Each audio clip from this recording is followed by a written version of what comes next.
First of all, getting the train in Germany, it feels after like I know in the UK it's pretty bad too, but the Germany feels like next level, like confusing and inefficient, which is I feel like characteristically un-German.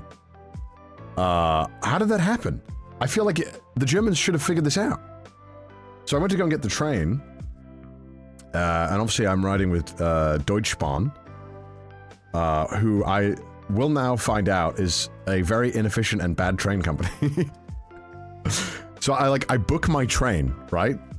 And, you know, I'm on vacation, you know, I'm feeling like, all right, yeah, I'll scam myself. Because in the UK, first class on the trains is such a scam. It's never worth it.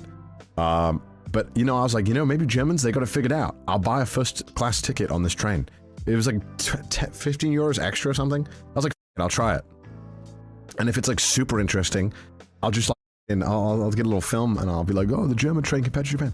It was so I go to this thing, right? And I go on the train, which by the way, already was difficult because in Japan, and in the UK normally doesn't do this. It does do it sometimes. In like, when you go to like London, they'll be like, your train is on platform 12. And occasionally they do some and they'll be like, it's actually been moved to platform 20. At least they'll tell you that on the sign. Dude, in Germany, Google didn't even know. It gave up. It was like, it'd be between 1 and 20. It said a number, and then when I checked on the day, the number was gone. It didn't even have a number. Even Google didn't feel confident throwing something out. And I was like, all right, whatever, I'll just figure it out when I get there. And so, I'm looking for this train. I cannot find it. And then, now they do announcements, so good luck. No signage for this thing. And so I end up going to this, this German person. I asked him, I was like, hey, do you know where this train is? And he's like, oh, yeah, I know. Let me go and ask. And then he like walks off. It comes back like 2 minutes later. And he's like, okay, you need to go to platform 23. And like 23 didn't exist. It was like it was made in like a basement. I had to, there's like all the trains are in this one area and I had to go around the corner and then there it was.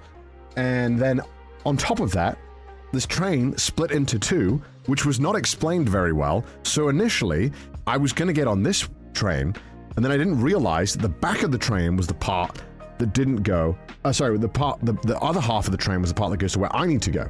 I am yapping. It's crazy. This is a mess. Everything about this train was awful. And then I get on the train.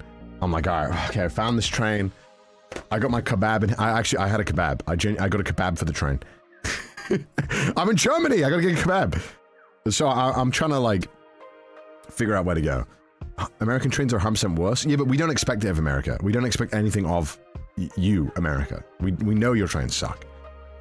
So, you know, I've got kebab in hand. I'm like, all right, I'm gonna get my first class seat. It's gonna be good. I go on the train. I look at the first class cabin. It's like an insane asylum. The first class room. It's literally just a piece of like thin plastic, right?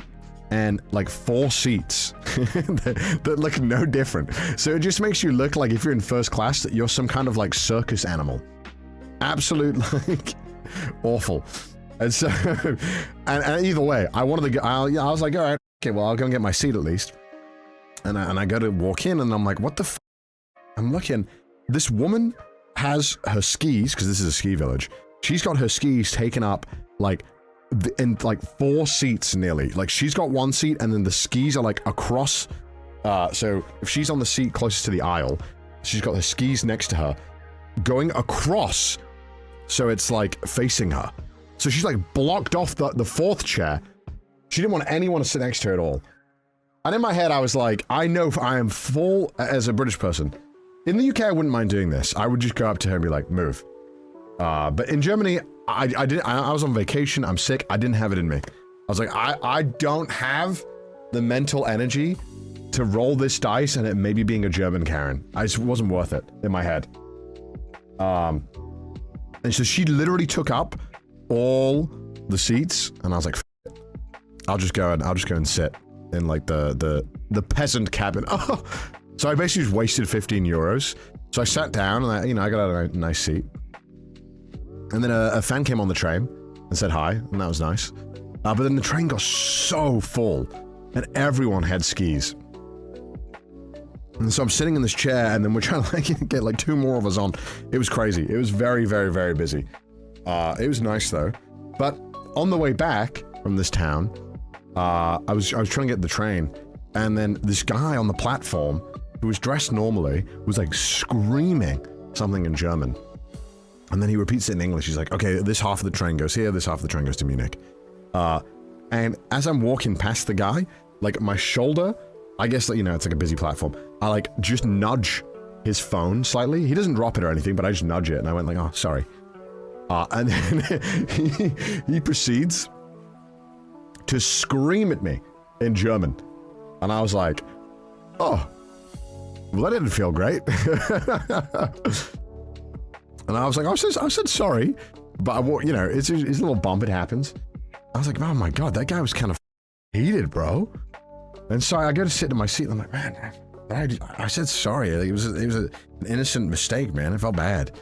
Anyway, the guy starts walking up, you know, on the train. It's a European train, so they have train conductors.